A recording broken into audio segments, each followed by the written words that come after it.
उत्तर प्रदेशातील सोनभद्रच्या ग्रामीण भागातील महिलांनी आत्मनिर्भर होण्याचा मार्ग शोधला आणि त्यांनी शेळीच्या दुधापासूनच साबण बनवायला सुरुवात केली।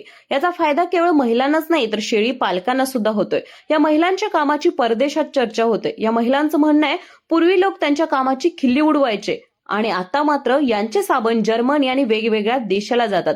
जर्मनीला जाणाऱ्या गावात तयार केलेला साबण शेळीच्या दुधापासून साबण बनवणाऱ्या महिला या गावातीलच आहेत। केलेला साबण इतर राज्यासह परदेशात सुद्धा जातो। साबण बनवणाऱ्या ग्रामीण महिला लाखोंचा व्यवसाय करतात। बचत गटांच्या या महिला किरकोळ तसेच मोठ्या प्रमाणात हे साबण विकतात।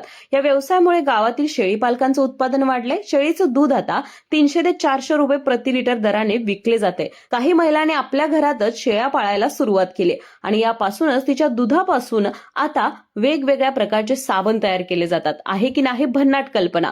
तुम्हाला ही स्टोरी कशी वाटली नक्की कळवा आणि आम्हाला फॉलो करा।